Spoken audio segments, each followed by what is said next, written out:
World biggest defence deal. जी हाँ, दुनिया के इतिहास का सबसे बड़ा डिफेंस सौदा जिसकी कीमत लगभग 20 अरब डॉलर भारतीय रुपयों में अगर हम बात करें तो इसकी कीमत 1,60,000 करोड़ रुपए से भी ज्यादा की बैठती है। अब सबसे बड़ी बात कि इतनी विशालकाय रकम किस हथियार पर खर्च करी जा रही है, तो ये लड़ाकू विमान की डील है। जी हाँ, सैकड़ों की संख्या में लड़ाकू विमान खरीदे जाएंगे। जिस देश ने ये डील करी है, जी हाँ, उसने मन बना लिया है एशिया की सबसे बड़ी और सबसे मजबूत वायुसेना बनाने का। साथ ही अमेरिका को ये दिखाने का कि लड़ाकू विमान सिर्फ तुम्हारे पास नहीं है, हम कहीं और से भी ले सकते हैं। जी हाँ, ये डील हुई थी अब से कुछ ही महीने पहले, लेकिन आपको जानकर हैरानी भी होगी कि ये इतिहास की सबसे ऐतिहासिक डील कैंसिल होने जा रही थी। जी हाँ, लेकिन दोस्तों उससे पहले अगर अभी तक आपने इस चैनल को सब्सक्राइब नहीं किया है तो आपसे विनम्र निवेदन है कि आप इस चैनल को सब्सक्राइब कर नोटिफिकेशन बेल को ऑन कर लीजिए और वीडियो को लाइक कर दीजिए। चलिए हम वीडियो में वापस आते हैं। दरअसल ये डील हुई थी यूएई और फ्रांस के बीच में। इसके तहत यूएई यानी कि यूनाइटेड अरब अमीरात 80 से ज्यादा राफेल खरीदने जा रहा था, लेकिन पिछले कुछ दिनों से खबर आ रही थी कि ये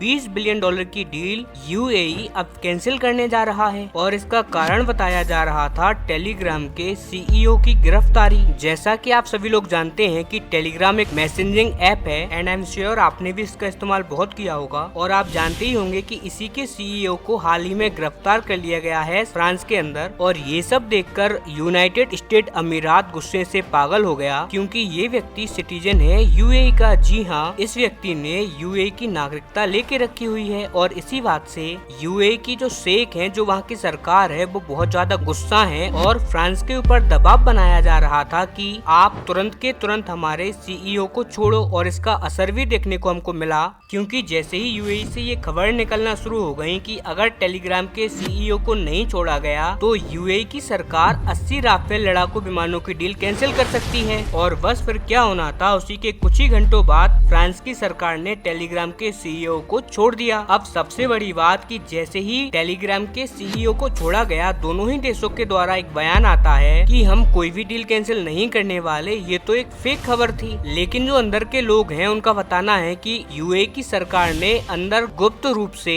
बातचीत करी और कहा कि आप या तो टेलीग्राम के सीईओ को छोड़ो, नहीं तो हम ये डील कैंसिल कर देंगे। और फ्रांस इस डील को कैंसिल नहीं करवाने वाला था, क्योंकि 20 अरब डॉलर की कमाई होने वाली थी फ्रांस की इसी डील से, और इसीलिए टेलीग्राम के सीईओ को तुरंत छोड़ दिया फ्रांस ने। और ये सारा इंसिडेंस देखते हुए अमेरिका लिटरली जल गया है। जी हाँ, क्योंकि ये अमेरिका के लिए एक दोहरा झटका है, क्योंकि पहला झटका तो उनके लिए ये है कि ये जो 20 अरब डॉलर की लड़ाकू विमानों की डील थी, ये मिलनी थी अमेरिका की कंपनियों को। लेकिन इजराइल के कहने पर अमेरिका ने कह दिया यूएई से कि आप हमसे F-35 को छोड़कर कोई भी हथियार खरीद लो, हम आपको बड़ी खुशी से दे देंगे। लेकिन अब यूएई भी जिद पर अड़ गया कि आपने इजराइल को F-35 दिया है तो हम भी F-35 स्टेल्थ लड़ाकू विमान ही लेंगे। लेकिन इजराइल के दबाव होने के कारण अमेरिका इस बात को नहीं माना और इसीलिए यूएई ने अमेरिका को सबक सिखाने के लिए फ्रांस को ये ऑफर किया ताकि अमेरिका चिढ़ जाए। और दूसरी बड़ी बात ये है कि जो टेलीग्राम का सीईओ गिरफ्तार किया है फ्रांस ने,